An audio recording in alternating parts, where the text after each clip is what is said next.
خواب میں پولیس دیکھنے کی تعبیر۔ خواب میں پولیس دیکھنا حفاظت، قانون، نگرانی اور ذمہ داری کی علامت ہے۔ یہ خواب اس بات کی طرف اشارہ کرتا ہے کہ انسان کسی معاملے میں محتاط ہو رہا ہے یا اسے اپنی حدود واضح کرنے کی ضرورت ہے۔ پولیس کا دیکھنا بعض اوقات خطرے سے نجات، مدد ملنے یا مشکل سے محفوظ رہنے کی نشانی بھی ہوتا ہے۔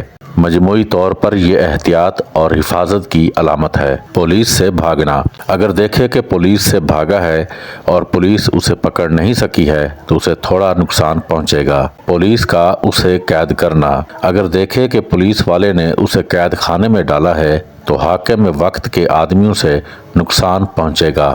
پولیس کا پکڑنا۔ اگر دیکھے کہ پولیس نے اسے پکڑا ہے اور نقصان پہنچایا ہے تو دلیل ہے کہ حاکم وقت کے ملازموں سے رنج اٹھائے گا، اور اگر دیکھے کہ اس کو پولیس سے ملامت نہیں پہنچی ہے تو خیر اور نیکی پائے گا۔